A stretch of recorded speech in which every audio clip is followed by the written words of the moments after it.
where you're not able to bear the effect of karmic reactions because the weight of karmic reactions has become unbearable. Reading about Lord Kurma Avatar and even chanting the verse associated with Kurma Avatar from the Dasavatar Stotra would allow you and give you the strength to lift the weight of life. Yeah? This is quite fascinating.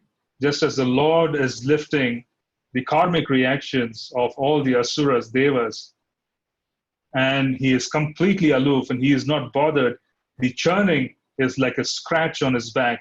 He would give us the determination and the strength and the ability to carry the burden of life on our shoulders. Those of us who are attached to Mahamantra will chant no other mantra. But this is an incarnation of the Lord who could be propitiated through the Dasavatar mantra to develop the ability to bear the burden of life when it becomes extraordinarily difficult to bear. Yeah. So the Dasavatar Stotra is a description of all the 10 avatars. Kurma is also mentioned there. This avatar would give the ability to bear the burden of life just as much as he gave the ability to bear the karma of everybody while he basically did not participate in practically yearning of being attached to the results. This is extraordinary. Yeah. So we often notice that if people have to take on the weight of others, if they have to take on immense suffering without being bothered by it, then meditating on Lord Kurma's activity will help immensely. Will help immensely. The personality of Godhead assumed the incarnation of Narasimhadeva in order to vanquish the great fears of the demigods. He killed the king of demons, Hiranyakashipu, who challenged the Lord with a club in his hand by placing the demon on his thighs and piercing him with his nails, rolling his eyebrows in anger and showing his fearful teeth and mouth. Tomorrow is Vyasa Purnima. Tomorrow is a lunar eclipse. Chanting Lord Narasimha's names during the lunar eclipse is extraordinarily powerful in removing burdens. You can take sankalpas, you can take a drop of water in your hand, and by taking a drop of water in your hand, you can chant Lord Narasimha's prayers as much as you can, Narasimhadev's prayers, as many repetitions as you can. Like you have the prayer, Jaya Narasimha, Sri Narasimha, Jaya Narasimha, Jaya Jaya Narasimha. That prayer, or you can chant Namaste Narasimhaya, or Ugram Viram Mahavishnu. You could chant 5.18.8, take some water in your hand, and then request the Lord to assist you for the next year, 2 years, for you to be able to accomplish what you desire. When there's a lunar eclipse, chanting very, I would say, fierce incarnations, the names of the fierce incarnations of the Lord, assists immensely in achieving our desires. Now, this might seem like karma kanda, but in reality, the devotee can desire to remove anarthas. The devotee can desire to be free from afflictions that are preventing them from accelerating in devotional service. You can pray for devotional service as per your desire. But I'm saying you can take advantage because tomorrow is a lunar eclipse, is Vyasa Purnima as well. And regardless of whether it's seen in your region or not, it will work. You can chant for as many hours as you can. The lunar eclipse is after sundown. So chanting during the night, that's going to assist immensely. Taking a sankalpa of what is desired and then chanting. That is very, very powerful. What is special about Lord Narasimhadev's incarnation is the fact that he appeared to help the chanter of the holy name. That is the reason why, for us, this is practically the most important incarnation after the divine couple. So we find Lord Narasimhadev in our temples. We find the Narasimhadev prayers being given to us because he appeared specifically because he wanted to protect the devotional service of Prahlad Maharaj. He appeared specifically to help a chanter. Prahlad Maharaj was constantly chanting. He appeared to specifically remove the obstacles of the chanter of the holy names. But how did he remove his obstacles? What is fascinating about Lord Narasimhadev amongst all other incarnations is the fact that this is the only incarnation which actually sits on the throne after killing the Asura. In no other incarnation would you see that the Lord killing the Asura and then occupying the throne of the Asura. Here, Lord Nrsimhadev practically goes and sits on the throne of Hiranyakashipu. What is he trying to say? He is practically the time factor. He is the supreme time factor. He is the supreme time factor. Yeah? He is beyond what we would call the influence of the demigods. He's beyond the influence of the planets. He's beyond any other influence. He is saying, no matter what influence is out there, if you are going to be perturbed and your chanting is going to be disturbed, I'm going to intervene. And he says, I will come and I would even replace the king. He goes and he sits in the throne, establishing that, that is even that I would do. If I have to replace everything just to make you chant and help you chant, I will do that. So this is the only incarnation where you will find the Lord sitting on the throne. Our acharyas have remarked saying Hiranyakashipu is a devotee. And because he is a devotee, the Lord did not mind taking the throne as an offering. But it is fascinating yet to see that the Lord is making a promise saying, I'm going to come, and if I have to replace the king is the time factor. The king can decide in those days whom to live and who is to die. He could take a decision. Yeah. So he was the secondary time factor. That is the reason why the king was worshipped as God, was considered as God. The Lord appears and says, I would even remove him, the secondary time factor. I will intervene in such a powerful way if you are suffering and you are not able to chant, that I would practically subvert and remove everything. Yeah. So this is a very powerful, distinct incarnation with very, very powerful, I would say, connections to the chanter of the holy name. One of the most powerful prayers that one can read is the prayer offered by Srila Bhaktivinoda Thakur. You should search for Nrsimhadev prayers by Bhaktivinoda Thakur. This you would find in Navadvip Bhavataranga. There is a book which was written by Bhaktivinoda Thakur. And this prayer, the set of verses, this is one of the most appropriate prayers for Gaudiya Vaishnavas. Most appropriate prayers for the chanters of the holy names. You should search for it. Yeah? It's a wonderful prayer, and you should adopt it on your daily basis. This is wonderful as an accompaniment because it is very much aligned with those who are worshipping to serve the divine couple. So aligning yourself with that prayer is probably the best thing we could do. Now, this is the next is the Lord coming to save even a devotee who is in the form of an animal. Now, previous verse, the Lord appearing to save a devotee who came in the family of Asuras, Prahlad Maharaj. Yeah? Regardless of birth, he appears as an Asura. The Lord is appearing basically to save, a devotee who basically appeared in the womb of a Asura. In this particular verse, he is coming to save an animal. The devotee is in an animal's body, yeah, regardless of the body. The leader of the elephants, whose leg was attacked in a river by a crocodile of superior strength, was much aggrieved. Taking a lotus flower in his trunk, he addressed the Lord, saying, O original enjoyer, Lord of the universe, O deliverer, as famous as a place of pilgrimage, all are purified simply by hearing your holy name, which is worthy to be chanted. This is Gajendra's prayer. Now, in the 8th canto, when you read the Gajendra pastime, it's a very powerful pastime. It's a very powerful pastime. It is said that Gajendra the elephant struggled with the crocodile for 1,000 years. 1,000 years. He fought for 1,000 years. The acharyas of other sampradayas, the Sri Sampradaya, other Vaishnava Sampradayas, they have commentaries. They say of the 1,000 years, 500 years, he depended on his strength. He was trying to remove his foot from the crocodile's mouth. 500 years. He said the remaining 500 years of the 1,000, he depended on the strength of the family members. The other elephants who were gathered there caught hold of his trunk. They were trying to assist him. They tried pulling for 500 years. So first 500 years, he depended on his strength. Next 500 years, he depended on the strength of his family. 1,000 years he fought. All resources were exhausted. Everything was exhausted. At that point in time, he surrendered. At that time, he picks a lotus from the pond because this fight was going on in a lake which was filled with lotus. He picks a lotus and he starts offering prayers in complete surrender. It's a fascinating pastime. What does it tell you? The crocodile was in water. Because the crocodile was in water, he was in natural surroundings. He was extraordinarily powerful. He was also rendered powerful by the time factor. So he was in water. This is a natural surrounding for a crocodile.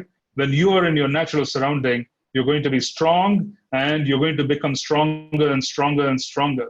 The elephant, on the other hand, who is predominantly a land animal, was out of place in water. Over a period of time, he became weaker, weaker, and weaker. And he reached a point where his weakness was basically moving and increasing by the day. So if you are going to be in the wrong place, wrong time in life, we are going to be getting weaker and weaker and weaker. In the second chapter of the 8th canto, verse 30 to 32, you should read those. And you will read about the purport. Srila Prabhupada writes, he says the soldiers of Krishna consciousness, he talks about devotees in Krishna consciousness. They should always place themselves in a position of strength. They should choose the right varna and the right ashram so that progressively over a 30, 40-year period, they do not become weaker and weaker and weaker, like Gajendra. Gajendra was out of place, and as a consequence, he became weaker and weaker and weaker. Srila Prabhupada writes, we should be physically, mentally, emotionally, sensually strong for us to be able to render proper service to the Lord. So choosing the right ashram is important. Choosing the right varna is important. Yeah? Because both of these are extraordinarily powerful ingredients that can either make one feel at home and not draw away the strength, or can make one feel completely deflated because they're in the wrong place, wrong time, it doesn't suit their nature. Yeah? Over a period of time, they're going to be weaker. And as a consequence, they would also struggle with the aspect of devotional service. So that's a very powerful theme, purport.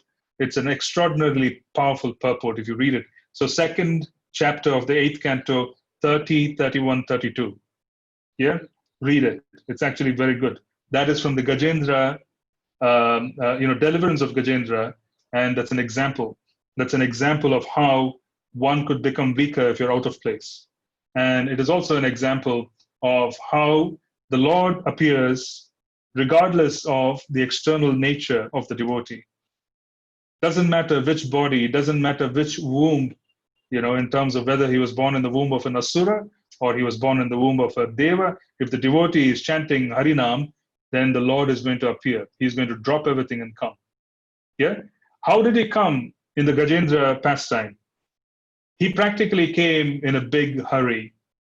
He was in a hurry because Gajendra called him. Who bought him? Who bought Krishna? Who bought Lord Vishnu to Gajendra? Who bought him to Gajendra? It is Lord Garuda. Garuda bought him to Gajendra. There's a very big, I would say, description of Garuda, the bird carrier of Lord Vishnu. He is considered to be the most confidential aspects of the Samaveda.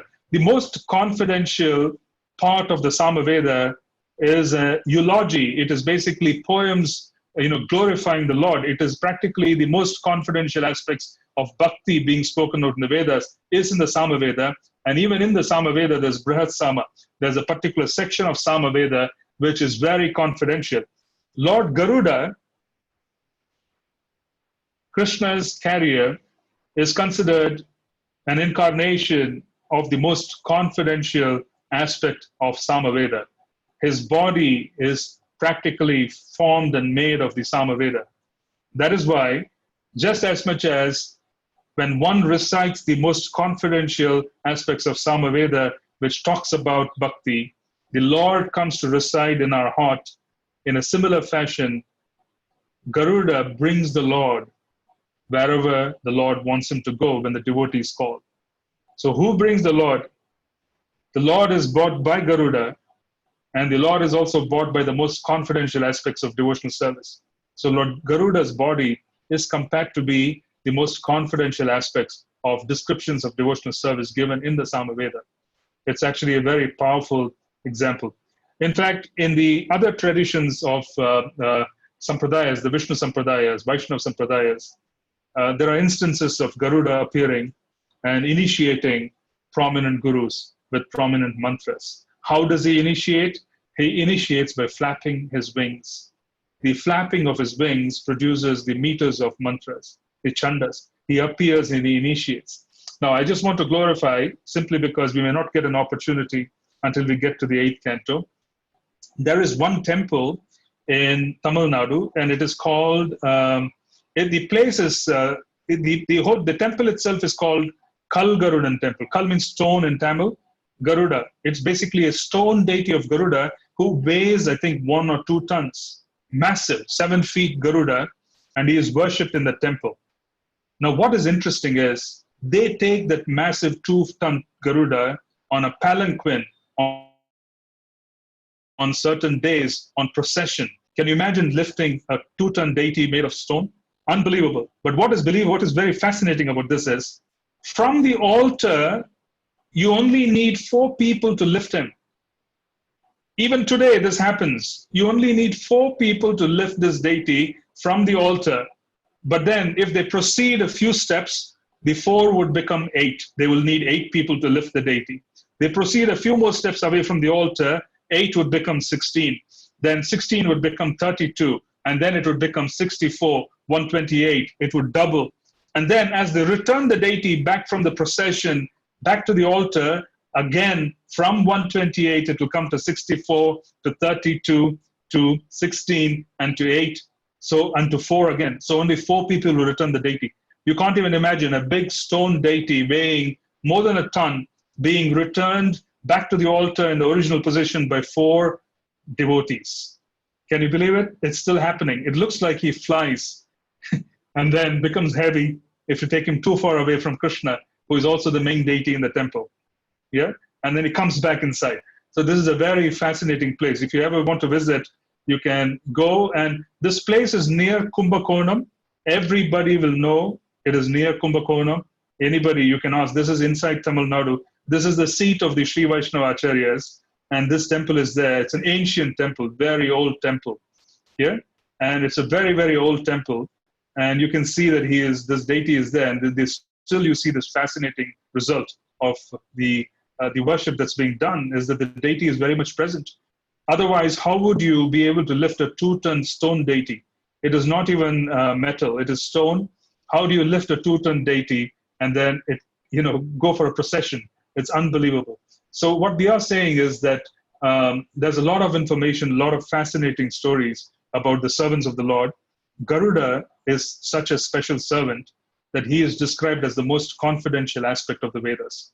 So if there is a description of the eulogy or the Bhakti eulogies in the Samaveda, which is the most confidential aspect of all the Vedas, that is the personified form of Garuda.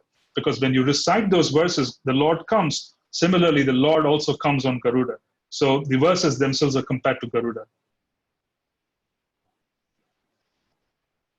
The personality of Godhead, after hearing the elephant's plea, felt that the elephant needed his immediate help, for he was in great distress. Thus at once the Lord appeared there on the wings of the king of birds, Garuda, fully equipped with his weapon, the wheel, chakra. With the wheel, he cut to pieces the mouth of the crocodile to save the elephant, and he delivered the elephant by lifting him by his trunk. So the Lord is saying, even if you are in an animal's body, I'm going to come. The Lord, although transcendental to all material modes, still surpassed all the qualities of the sons of Aditi, known as the Adityas. The Lord appeared as the youngest son of Aditi. And because he surpassed all the planets of the universe, he is the supreme personality of Godhead.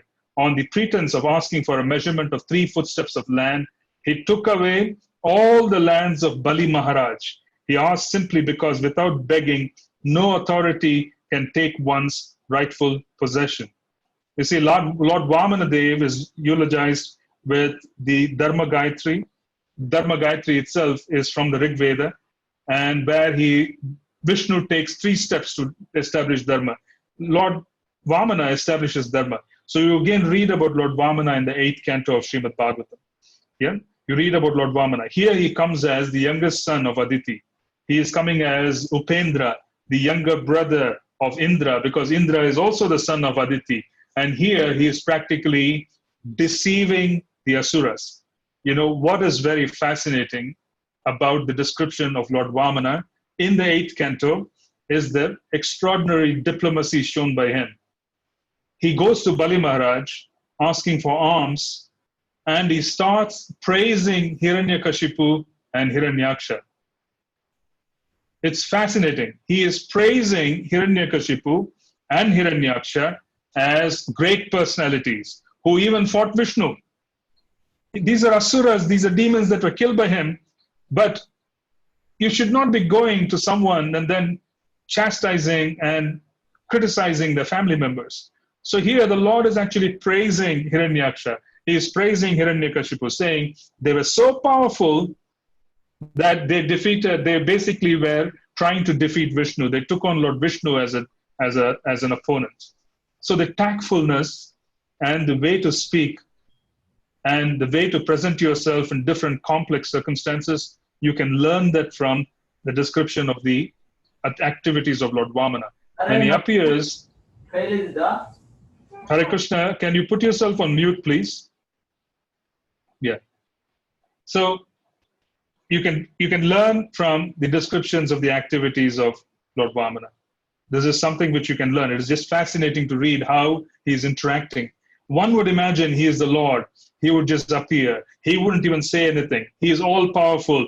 He would just overwhelm Bali Maharaj. He will take over everything. No, you actually see a dialogue, and you see tactful dialogue, and tactful dialogue in such a way that it also shows a lot of sensitivity, saying, yes, you're born in a family of demons. You're a good person. There were great personalities before you. Who would forget Prahalad Maharaj? Who would forget Hiranyakashipu? Who would forget Hiranyaksha? He's praising the ancestry of Bali Maharaj.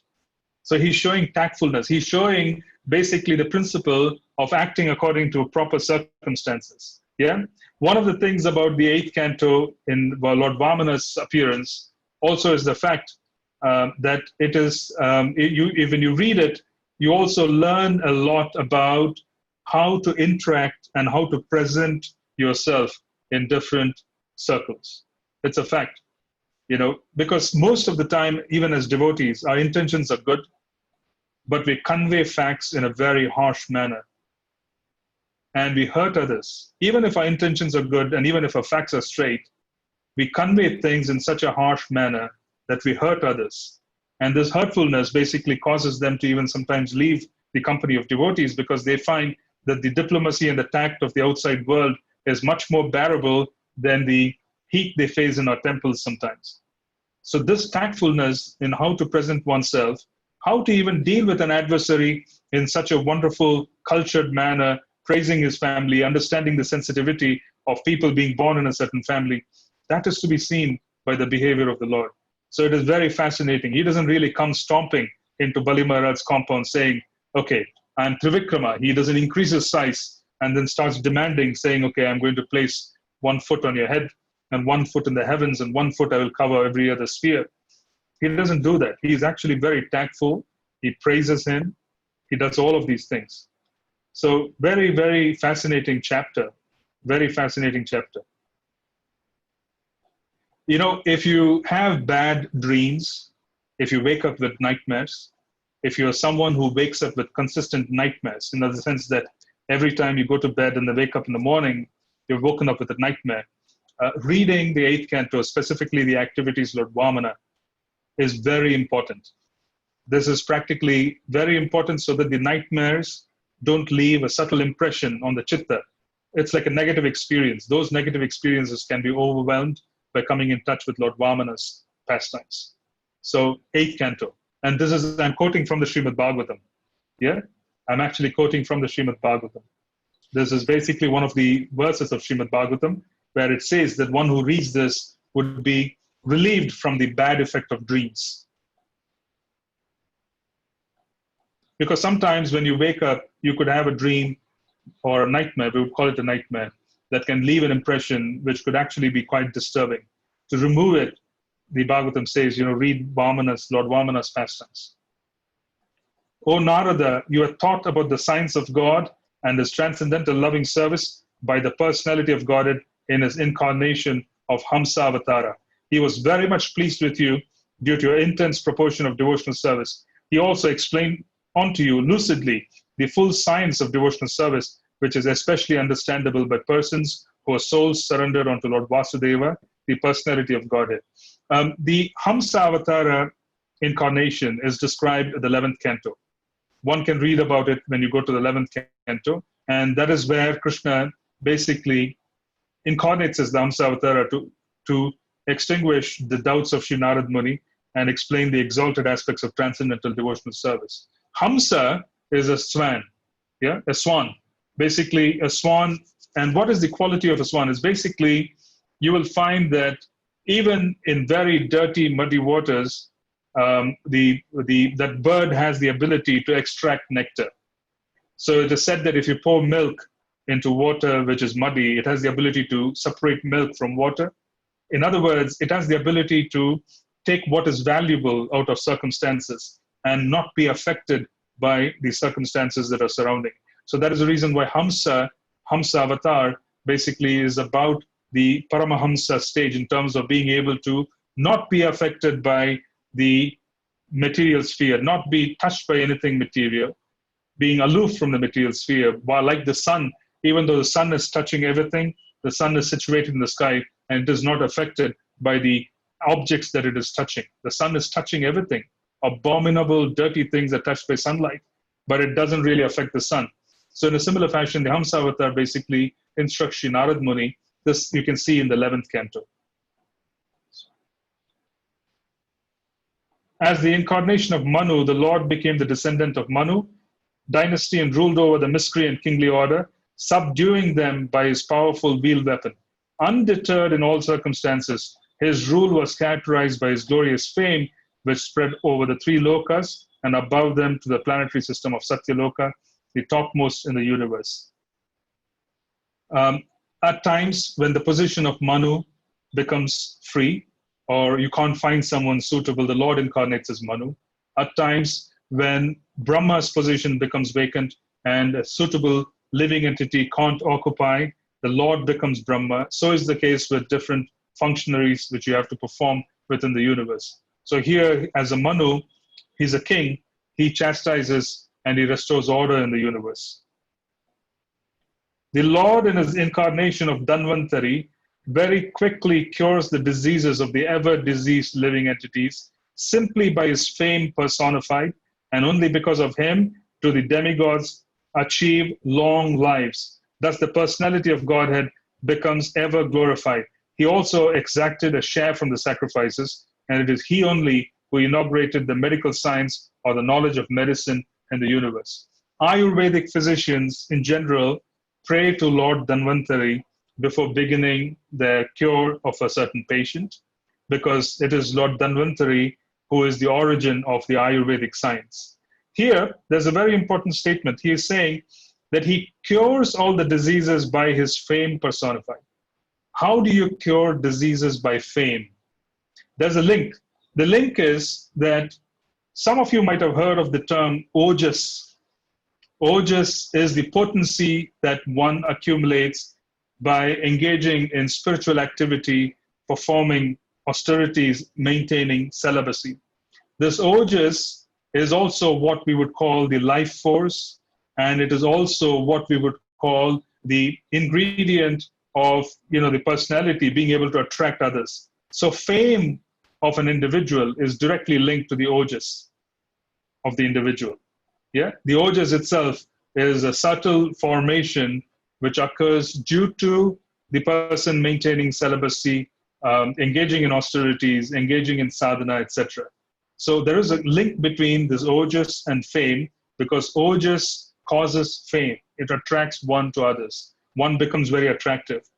The other part to it is the fact that Lord Dhanvantari, it is said, he cures through ojas, through fame. That is what they're talking about. He's basically trying to cure through fame personified. Yeah, the potency of the Lord, which can cause fame, also has the potency to be able to cure diseases and restore order. That is what is being shown. Even in our bodies, when one has a very high level of ojas, they have the ability to attract people. They also have the ability to maintain very good health. And this is achieved through austerities, celibacy, etc. So they have the ability to maintain themselves purely because they are performing such activities. Yeah, that is what is being mentioned here. She has the incarnation of Dhanvantari. Lord Dhanvantari, there is one altar, a big altar in Srirangam temple. In the big temple in Srirangam in South India, there's a very big altar for Lord Dhanvantari. And then they offer him some small, I would say very, very small, I would say little balls of prasad, which are more medicinal by nature.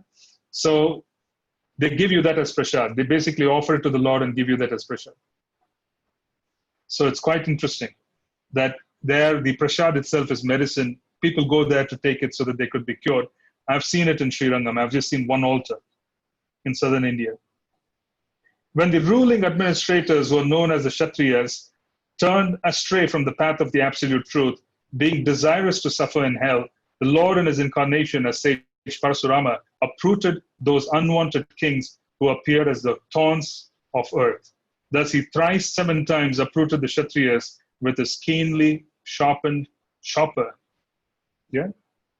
This is Lord Parashuram, one of the incarnations. He was the son of Jamadagni. And as the son of Jamadagni, he was considered to be an extraordinarily devout son, both to his mother and his father. And a very great king by name Kartavirya Arjuna. By the way, Kartavirya Arjuna is the origin of the name Arjuna for the archer Arjuna. The Arjuna of our Bhagavad Gita fame got his name from Kartavirya Arjuna because this Kartavirya Arjuna was an excellent archer. So he was a predecessor.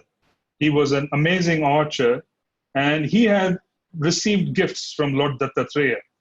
He used to worship Lord Dattatreya, and Sri Parashuram was also associated with Lord Dattatreya as a disciple for some aspects of his science, some aspects of what he did. Some siksha was taken from Lord Dattatreya by Sri Parashuram as well. They were all contemporaries those days. And Kartavirya Arjuna basically was an incarnation of the Sudarshan Chakra. He's considered to be an incarnation of the Sudarshan Chakra. He had the potency of the chakra. And as a consequence, when the Lord appeared as Parshuram, the time factor practically forced the king to act in a manner that was very unreasonable. The time factor can make someone who is actually exalted act in a manner which is unreasonable. It can happen.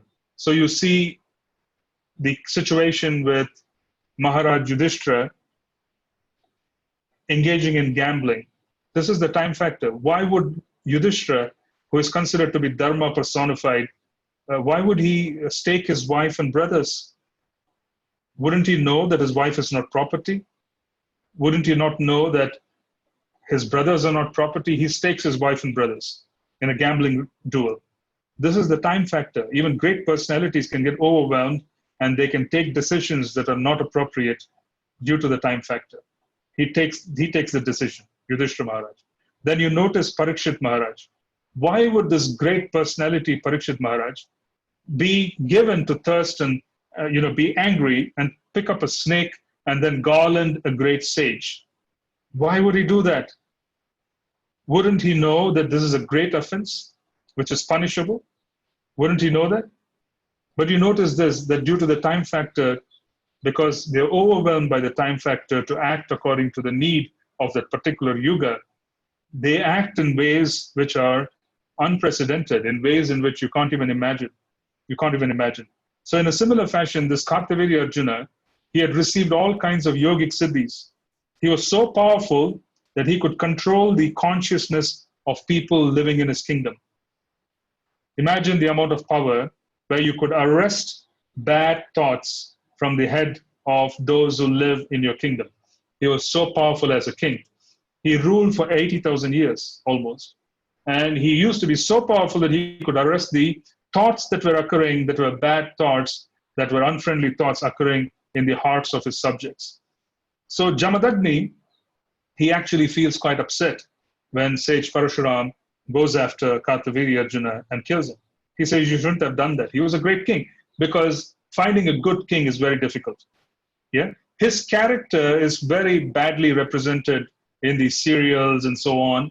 I think, I do not know where the Vedic source is, but his character is very badly represented. In reality, he had certain powers and he was so powerful from a perspective of a king.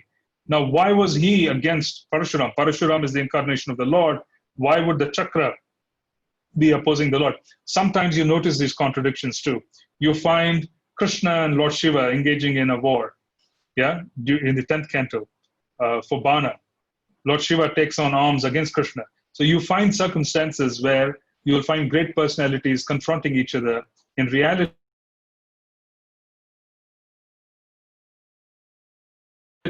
they are forced to do so by the time was facilitated by an extraordinary king who was Kartavirya, because he was gifted with the power to subdue the entire planet. So he was so powerful. So someone that powerful had to be subdued. And that was the fame of Lord Parashuram. So he came and he killed him, killed his generation. He went on to kill 21 generations of Kshatriyas. What does it mean, 21 generations of Kshatriyas? Literally, it means that he was waiting for a certain level of purity to come in the clan of Kshatriyas. That is what he was trying to do.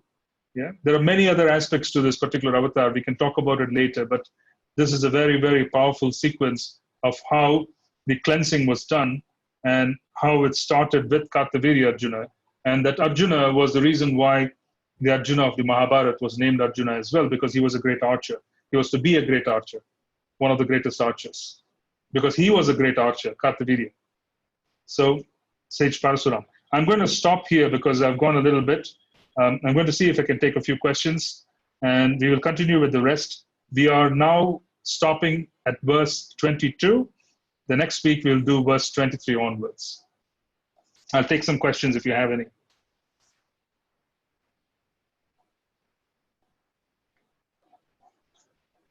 Hare Krishna, Prabhu. Thank Hare you. Krishna. Thank you so much. Today's class is very sweet, very mellow. I mean, you went through one avatar after the other. I hope you didn't stop. It was very sweet, very sweet. I have multiple questions today. Okay, so one question is about the duty of a son to relieve the father of his tribulations. This is about Prithu Maharaj. Does that apply to a daughter, or it's only for sons? Generally, the daughter, when she is wedded away, becomes part of the husband's family. As a consequence, it is the son's responsibility. Okay. In general. That's one. Then I have another one where you mentioned about Sripad Shankaracharya he spoke about impersonalism. Yeah, exactly. He spoke about impersonalism, and also about Vishnu Sahasranamam. I think this is where I can't understand. He wrote, was he instrumental? Was it Bhishma who wrote Vishnu Sahasranam, or was he did the commentary for Vishnu Sahasranam? Can I just understand a little bit about Vishnu Sahasranam? Vishnu Sahasranama is a part of Mahabharata. Yes. So it is a part of Srila Vyasadev's offering. Okay. So you should simply take it as Srila Vyasadev's offering. Anybody could comment on it. Sripad Sankaracharya, Bhagavad Shankarapada, as he called, he has commented on many, many things, including the Bhagavad Gita and everything else. So I wouldn't be surprised if there is a commentary on the Vishnu Sahasranama. Okay, so Vishnu Sahasranam is to be Bhishma Pitama, when he was lying on this thing. Is that when he did the comment, he recited the Vishnu Sahasranam? It is said so, yes. But it is we consider it a part of the Mahabharata as a whole offering. Yeah. Then I have one more question. Or shall I wait for others and then come to the question? If you have just one more, why don't we finish and then we could go on to that. About the ojas you mentioned, you spoke about ojas. Mm-hmm. So as practitioners, we practicing austerity and ojas eventually helps in good health. The other thing is it also is the power of attraction. Now, among devotees also, it can be kind of a double-edged sword.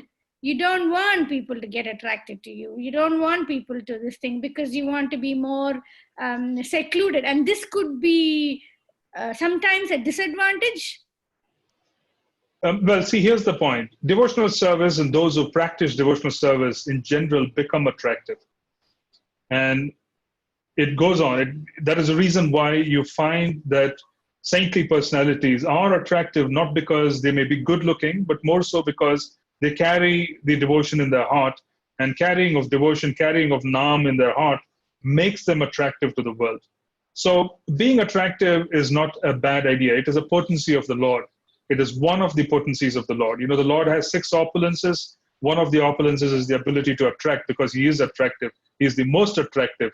The Akarshana Shakti of the Lord is seen. So you see sometimes gurus have the ability to attract disciples. Nothing wrong in that. Gurus have the ability to attract. Sometimes Naam attracts. These are 2 ways. Guru and Naam, they attract others. So in that sense, I wouldn't really say it's a liability. The intentions which are deep within, that are most protective. Those are the ones that protect us. That is very important for us. Okay, so you know what I mean? There is a downside to that. The flip side is, you know, that attractiveness, you can get subtle ego, it can reinforce your pride, and then you might go deter from your practice because of the adulation that one is receiving. True, because this is what happens when Lord Chaitanya reaches the Kurma Kshetra in South India. There is a leper by name Vasudeva, who's a great devotee. And he was so surrendered even to his extraordinary condition of leprosy. And this was not ordinary leprosy. There were worms that were dropping out of his body. Literally, it was intense. He used to pick those worms back and put them back on his body because this is what I need. I need to suffer. When Lord Chaitanya came, he heard about the appearance of Lord Chaitanya in a particular village in the Kurma Kshetra. He runs to meet Lord Chaitanya. Lord Chaitanya knows he is there, and he approaches him and he hugs him. When Lord Chaitanya is hugging him, all the leprosy completely disappears and he receives a very beautiful body. And he then explains to the Lord, saying, you have given me a very beautiful body, and because you have given me a very beautiful body, now I will be filled with false pride. So what do I do to allay the false pride? Lord Chaitanya says, chant Naam. So we depend on Naam. This is basically what we do. So we chant Hari Naam, then that in turn would allow us to function. So we can't be bothered if we, look a certain way or don't look a certain way. Both of these are certain types of issues. So we want to focus more on doing the sadhana so that we are able to move forward. So that is from the Chaitanya Charitamrita. Lord Chaitanya says, just chant Krishna's names. Nothing will touch you. Thank you, Prabhu. Thank you so much. Sure. Okay, any other question or comment?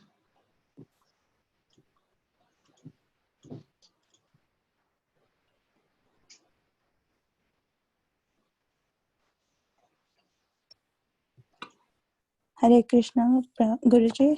Dandavat pranams. Yes. Yeah, you should call me Prabhuji. Yeah, go ahead. Okay. Yeah, thank you. Here in the very nice lecture, Prabhuji, here in Brahma was in mode of goodness, and that's how it was well situated, is what you were saying, right, Prabhuji? So is it Shuddha Sattva, or is it same as Sattva Guna mode of goodness, or Shuddha Sattva? The highest mode of goodness, where it is still interspersed with passion and ignorance because it is within the material sphere, but it is still the highest mode of goodness. Okay. So it is still touched, but at a very minute level where the influence of ignorance and passion is imperceptible, not seen. It's not clear. Okay. So it is so Sattva and Shuddha Sattva both are different, Prabhuji? Yes, Shuddha Sattva is completely free from the influence of passion and ignorance, and that is the quality of the spiritual sky.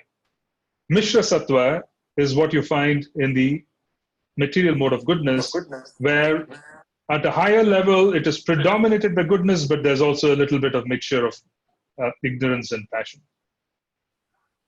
Okay, and so Brahma was in Shuddha Sattva. He was in Mishra Sattva. He was in the highest level within the material universe. Because Satya Loka is in the highest level of the material universe. So he was within the material universe. Okay, and transcendental is above Shuddha Sattva? Transcendental is Shuddha Sattva. Is Shuddha Sattva. Okay. Thank you, Prabhuji. Sure. And about the Ojas, the four regulative Ojas, it's maintaining the four regulative principles. That connection is there, Prabhuji? Yes, the four regulative principles are there. The four regulative principles are required for one to ensure that the senses are not constantly in touch with the objects of the senses. And the senses are in touch predominantly with the mode of goodness.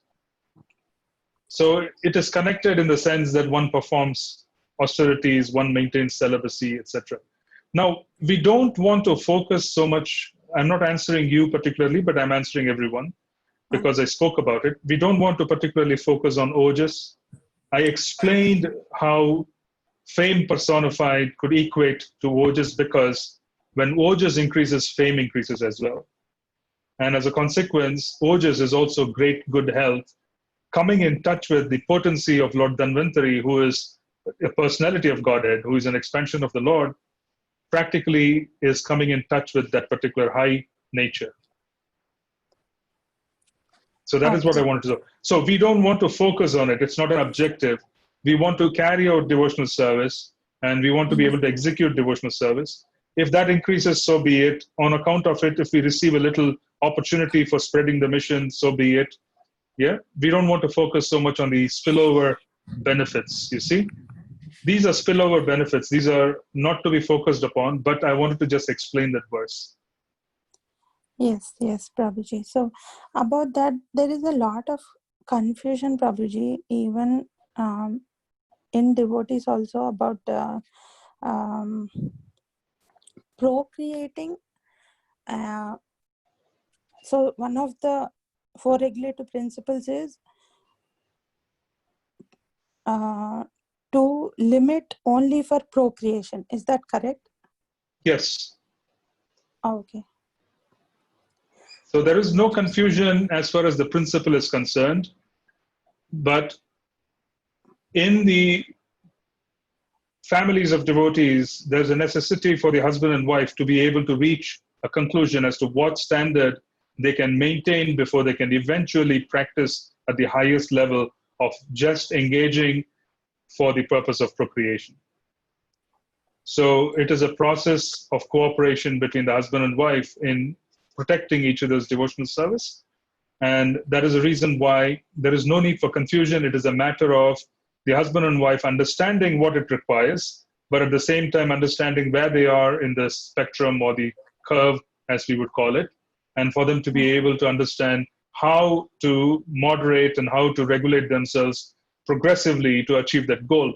And it's a very, very personal subject matter, where we basically offer the base advice, or rather the foundation, that's the goal which is being given.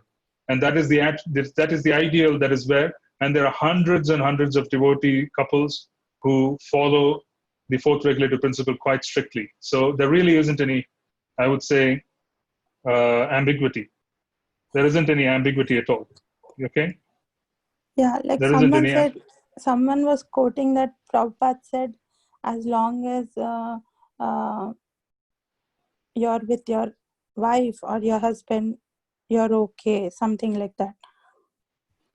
So in terms of getting initiated, when we are promising Mataji, I have to stop. I have to stop here. Hare Krishna, I have to stop the class. Can you put yourself on mute as well for a minute? Okay, Prabhuji. It's with great grief that I learn just now that His Holiness Bhakticharu Maharaj has departed for the spiritual sky. So we all, I think I just want to end the class here, and we should all engage in prayers so that the journey continues for Maharaj. Yeah, it's very overwhelming news. I just want to stop here. So we'll talk in the next coming week. Yeah, it's great grief actually. He has just departed. The update has just been given.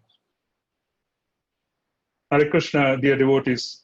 All glories to Srila Prabhupada. All glories to His Holiness Bhakticharu Maharaj.